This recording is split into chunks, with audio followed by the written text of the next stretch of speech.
За сайн байцгаана уу? Та бүхэнд амлж байсан арьс арчилгаа буюу хүрчлээний эсрэг бүтээгдэхүүний 3 жураг танилцуулъя. За биднэрт желатин буюу цэлцэгнүүр гэж монголчууд хэлдэг. Энэ бүтээгдэхүүн биднэрт хэрэгтэй. За дараа нь болохоор биднэрт цай хэрэгтэй. Болж игэл лизиана гэдэг цай байвал бас болох юм байна. Эдгээр бүтээгдэхүүнийг дэдэг та нар 104 замын good price-аас бид нэр асууж болно. Эсвэл номингуудаас асууж болно. За хэрвээ яг эднэр байхгүй бол бид нэр яг энэ кофе, за энэ кофе байгаа. Хора кофе. За бид нэр шууд хэрэглэдэг кофе шүү дээ. За тэгэхээр бид нэр эдгээр бүтээгдэхүүнүүдийг орлсон зүйлсийг хэрэглэж болно. Цай бол ерөнхийдөө хүний нүгэнд хэрэгтэй витамин байд юм байна. Тийм учраас кофе, цай, желатин хэрэглэх болно. Энэ нь мэдээж тодорхой байгаа. За тэгэхээр бид нэр цайгаа задлаад биднэрт кофе шүүгч юм уу эсвэл ийм кофе шүүгч байгаа бол бас ашиглаж болно. За цайгаа задлаад хийгээд хүрэхтэй. За дараа нь кофенаас нэг халбаг. За дахиад талаг хийчихье. За биднэрт нэг аяг буцалсан ус байх хэрэгтэй. За энэ хүү бэлтгэл нь бидний 7 хоногийн хэрэгцээ байх болно. За ингээд бид нар усыг хүртэл кофендаа байлгах болно. Сайхан утгаар. За яг нэг аягийн бэлтгэл маань 7 хоног хэрэглэх нь шүү дээ. За ингээд бид нар хөрхийг хүлээн. Эсвэл та их яарч байвал хүтэн сэрэн газар тавьчих болно. За хөрхөөр нь бид нар дараагийн өглөөрт болох желатиныг хийх болно. За тэгэхээр ингээд шүүгээд болчлоо. Ийм хар хүрэн мөнгөтэй болж байна. За тэрний дараа бид нар эсвэл бид нар энийгээ буцсаасаа хийгээд энийгээ хонуулж болох юм байна. Тэгэх юм бол бүр сайн. Тэгэхээр бид нар хонуулаад маргааш өгдөө бэлтгэлээ ашиглаж болох нь байна.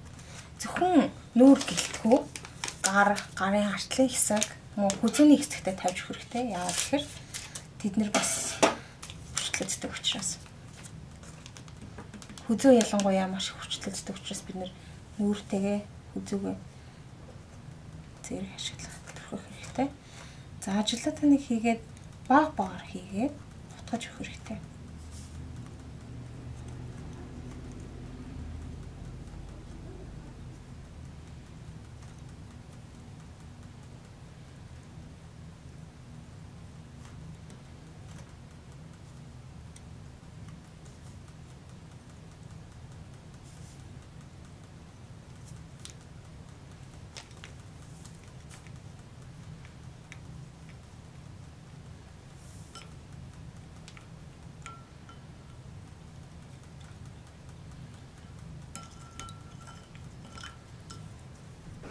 За ингээд желатины нишгийг бүгдийг хийгээд өгөх хэрэгтэй юм байна. Тэгээ энэ маань тийм бөөгнөрсөн цагаан зүйлгүй маш сайн жигт харж өгсөн байх хэрэгтэй. Тэгээ бүр хит шингэн биш, хит хөтгөн биш нэг иймэрхүү хар хөрөн зүйл болж байна. За тэгэхээр бид нарт ерөөсөө нэг ширхэг, нэг уулц желатин, нэг ширхэг цай, нэг халбаг, бас талтай кофе хэрэгтэй байна. За тэгээд энийгээ бид нар пичэнд хийгээд 30 секунд халаагаад тэгээд бид нар ийм жижигхэн хөвөнгүүд ашиглаад нүүрнийхээ өвчлөөсөн хэсэг ялангуяа зовх, мөн хүзүү, мөн дух гэд их өвчлөөсөн хэсгүүд дээр мөн гарын артлын хэсэг болон гарын салаануудаар ч гэсэн бид нар түрхэж болох юм байна. За тэгээд бид нар энийг хөргөчөнд хөлдөөгчөнд биш хөргөчөнд нь хүтэн сэрүүн нөхцөлд хадгалаад хэрэглэх бүртээ 30 секунд халаагаад мөн энийг ашиглаж 7 өдөрт нэг удаа ашиглана. За хэрвээ та амжихгүй эсвэл гэртээ байгаад бол өглөө төрхсөн ч болно. За ерөнхийдөө орой төрхийд цэвэрлээд унтах юм бол маш сайн үр дүнтэй. За тэгээд энэнгөр арчиж цэвэрлэхэд төрхөхэд маш тийм маск тавьсан юм шиг таны нүрийг бүр ингээд татаж өгнө. Тэгээд 10 минутын дараа тэргээ угааж авна. Угаахтаа бид нэр гэлцрийн буюу бас нэг тийм зүйлээр угаана. За хэдүүлээ хамтдаа төрхөх явцдаа угаах зүйлээ мөн харъя. За тэгэхээр би дараагийн бичлэгтэр бас энэ кофе цай хоёроо бас ашиглаж болдго юм байна. Тэгэхээр энийг нүдний хөхөрсөн юм уу, нүд ядарсан үед бас скраб болон хүн цэвэрлэгчтэй холж ашиглаж болд юм байна. Энэ тухай бид нэр дараагийн бичлэг дээр та бүхэндээ хүргье. За ингээд бүлээх тосоо бид нар түрүүний хэлснээр хамгийн их өвчлөөсөн хэсгүүн дээр арилж түрхээд өгнө. За энэ маань хатаад ирэхээр маш гоё маск шиг татаад өгд юм байна лээ.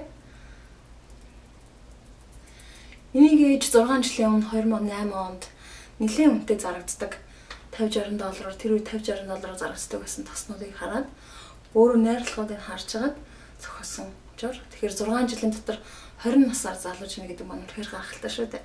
Тэгэхээр бид нэр заавал өвчлөөсөн арц гэлтгүү. Одоо нэг хэсэг эхлээд бид нэр ингээд өөрсдийнхөө арсыг арчлаад авах юм. Өвчлөгээ басгаад авах маань үнэхээр сайхан даваа тал. Тэгэхээр бид нэр кофе цаг дотроос хэрэглэх бус гаднаас ингэж арсаа арчлах нь бидийг үнэхээр сайхан толгоор мөн эрүүл мөн өвчлөөгүй арцтай болох юм байна. Тэгэхээр энэхүү арга хэрэглээд та бүхэн сэтгэлдээ бас бусдаа хаваалцаанд бас энэхүү аргыг үргэлжлүүлэн тууштай хэрэглэхийг хүсэлмээр байна. Та бүхэнд үзсэнд баярлалаа.